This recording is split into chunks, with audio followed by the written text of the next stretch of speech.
All right, today we're gonna learn how to paint this marshmallow on fire.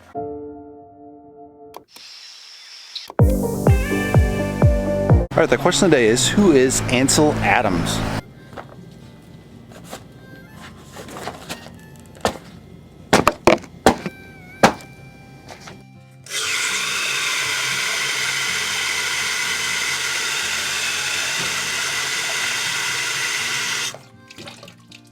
All right, let's get through the colors. Primary yellow, cad yellow, burnt sienna, pearly red, quin red, ultramarine blue, quin blue, phthalo green, turquoise, Mars black, titanium white. All right, today we're going to do a painting of a marshmallow on fire.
We got kind of our initial woods. You got this flat board in there. I don't know if I like that. I mean, it's in the photo, but obviously logs look a lot more cooler, more natural, but we got some wood logs in the background. We got a little fire breaking out here and there, kind of crackling fire, not a full fire per se. Got a little bit of chalky kind of burned up wood right here, leftovers. So we got to clean that up, add in maybe one more touch on this guy, and then add in our marshmallow. So we'll see where we end.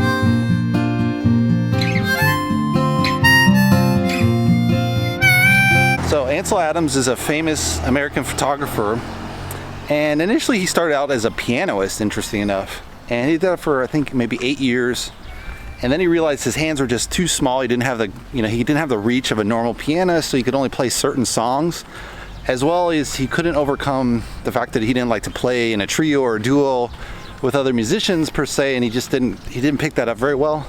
So because he couldn't be a great soloist and couldn't work well with the team, he abandoned that, and he fell in love with photography when he was visiting Yosemite.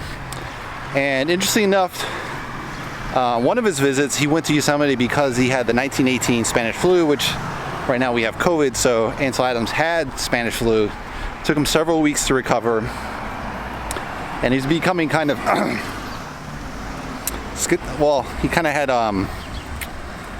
obsessions and compulsions. So his father took him to Yosemite, and that trip kind of reassured him with his connection with nature and got him back into connection with nature and back to kind of his normal self. He went out to found a group called the F64 group, which is focal length 64, which is a really extreme small focal lens, which means everything is in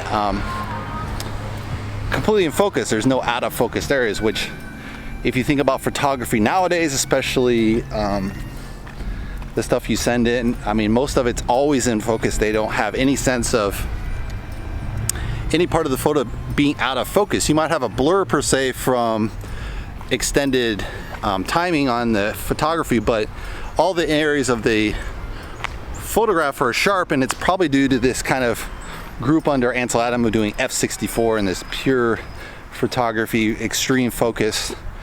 He also had something called the zone, which was understanding the black to white. He liked to do a lot of black and white photography, and it was kind of a breakdown of black to white, where to kind of get your settings correct in the camera so you can have that perfect black to white exposure with the right amount of gray in a photo. Nowadays you can just snap it on your iPhone and kind of check, right? So it's a lot easier with digital photography than it was with the old cameras. He used like a huge, I think, camera square format to get these really beautiful photographs, and the one he was most kind of attached to was Yosemite, because he was there several years, and actually he met his wife there and they stayed there, and he kind of was caretaking. He was also part of Sierra Club, and so he was really helped drive the further expansion of the national park system around the US into different park systems. Later he kind of teamed up with Georgia O'Keeffe in Santa Fe and kind of did some kind of photographies out in that area and different shows out there. So he had quite a long life, I think till 84. He died in, I want to say 1984, I'm not sure, but he was 84, so not sure on the 84, 82. But yeah, he was a really interesting character, a really key photography for black and white, and you know, great driver of the National Park Service with the Sierra Club, and that's Ansel Adams. All right, we just finished. Let's take a closer look. So we got kind of that smoke coming off the fire. It has that kind of grated wood, so it has those you know, rings of the wood and the that plank board. It's got some of the fire going on there. You know, just kind of clean that up. It's kind of an interesting fire in the sense there's smoke, there's ash, a lot of complexity to it. I'm not sure the logs are the best colors. I might have taken maybe a burnt umber to make that easier. For next time, maybe I'll do that. And we add the marshmallow. It has a really nice highlight. I think that's pretty believable. Overall, I think it turned out pretty well. It's one of my favorite campfire things. I could have had maybe a wider smoke at the top, but I think that's fine because it has that really white marshmallow, and you don't want to detract too much from that particular focus of the painting. Overall, I think it's pretty good. Hopefully you guys like it. Give me a thumbs up. If you'd like to see the full version, check my Patreon account. If you'd like to subscribe, you can subscribe below, and I'll see you on the next painting video. Thanks for watching, guys.